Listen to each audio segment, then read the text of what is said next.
हे दयालु ईश्वर, जिस तरह तू हमारे प्रति दयावान है, बार बार पाप करने पर भी, चाहे वह कितना भी बड़ा क्यों न हो, तू हमें क्षमा करता है। जब हम तुझसे दूर चले जाते हैं, पापों के दलदल में फंस जाते हैं, तब भी तू हमारे मन फिराव की राह देखता है, हमें सुधारता रहता है। उसी प्रकार हम भी एक दूसरे को माफ़ कर पाएं।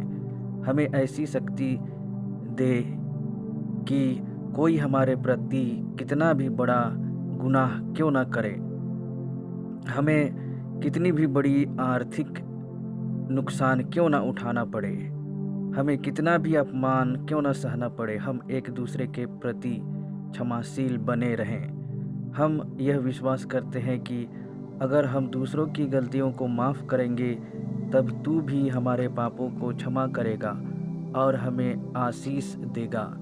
क्षमाशीलता के द्वारा हमारा ही भला होगा, हमारा मानसिक स्वास्थ्य बेहतर होगा और हम प्रेम भाव से एक दूसरे के साथ जीवन व्यतीत कर पाएंगे। हमारे बीच मधुर संबंध बना रहेगा और सुख शांति में स्नेहपूर्वक हमारा जीवन बीतेगा। हे दयावान प्रेमी ईश्वर, हमारी यह प्रार्थना सुन ले और हमें क्षमाशील बनने की आशीष दे। हमारे हृदय से बदले की भावना को मिटा दे। इस बुराई के कारण हम अपने गुनाहगारों को, वे हमें जितना दुख देते हैं, हम उन्हें उसका 2 गुना दुख पहुंचाने की कोशिश करते हैं। जब उन पर विपत्ति आती है, इससे हम खुश होते हैं। हमारे मन में उनके बर्बादी की इच्छा होती है। हमारे मन में ऐसी धारणा बनी हुई है कि जो हमारे साथ बुरा करता है, उनके साथ हमें भी बुरा करना है। लिखा है, अपने दुश्मनों से प्यार करो और उनके लिए प्रार्थना करो। जो हमारे साथ गलत करते हैं या हमारे विचारों के विपरीत काम करते हैं, हमें उन्हें क्षमा करने की शक्ति दे। हमारे मन में किसी के प्रति मनमुटाव की भावना न हो। इस बुराई के कारण हम दूसरों से बातचीत और लेन देन बंद कर देते हैं। जब उन्हें हमारी मदद की ज़रूरत होती है, तब हम उनसे मुंह फेर लेते हैं। हम यह विश्वास करें कि क्षमाशीलता द्वारा मन के विकार मिट जाता है, शरीर शुद्ध हो जाता है, अपने कामों को सुचारू रूप से बेहतर ढंग से पूरा करने की शक्ति मिलती है, हमारी योजनाओं को सफल बनाने व सपनों को पूरा करने की शक्ति मिलती है।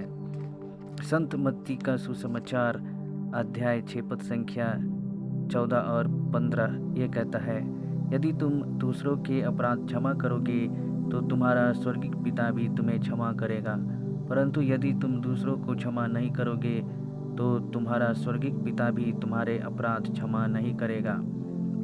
संत मत्ती का सुसमाचार अध्याय 5 पद संख्या 44 कहता है, अपने शत्रुओं से प्रेम करो और जो तुम पर अत्याचार करते हैं उनके लिए प्रार्थना करो। इससे तुम अपने स्वर्गीय पिता की संतान बन जाओगे। तुम पूर्ण बनो जैसे तुम्हारा स्वर्गीय पिता पूर्ण है। क्षमाशीलता दिव्य सद्गुण है। इसे अपनाने से हम में ईश्वर का निवास होता है। हमारे शरीर में दिव्य शक्तियाँ समा जाती है। हम बड़े बड़े कार्य करने के योग्य बन जाते हैं। जिस प्रकार यीशु ने अचरज कार्य किए, मुर्दों को जिलाया, अंधों को दृष्टि दी, उसी प्रकार हम भी शक्तिशाली बन जाएंगे। अक्सर हम दूसरों के गुनाहों को किसी निश्चित संख्या तक माफ़ करते हैं, पर संत मत्ती का सुसमाचार अध्याय 18 पद संख्या 22 कहता है, मैं तुमसे नहीं कहता 7 बार तक, बल्कि 7 गुना 70 बार तक क्षमा करो। मन मुटाव की भावना बंधन है, मन की मलिनता है। क्षमा करने से तन और मन निर्मल हो जाता है। इसलिए हे पिता ईश्वर, हमें तेरे समान बना। जिस तरह तू हमें क्षमा करता है, उसी तरह हम भी दूसरों को क्षमा कर पाएं। हम तेरे बच्चे हैं, तूने हमें अपने समान बनाया है, लेकिन कई बार हम तेरे समान आचरण नहीं करते हैं। तू प्रेमी है, दयालु और सहनशील है। जब हम तेरे इन स्वभावों के अनुसार आचरण करते हैं, तब तेरी महिमा होती है। पर हम क्रोध, चिड़चिड़ापन व स्वार्थ जैसी बुराइयों के अनुसार व्यवहार करके पवित्र नाम का अनादर करते हैं। हे प्रभु, हमें सहनशीलता की शक्ति दे, हमारे स्वभावों को तेरे अनुसार बना दे, हमारे मन को निर्मल और सुंदर बना दे, जिससे कि हम तेरी संतान होने का गौरव प्राप्त कर सकें। आमीन।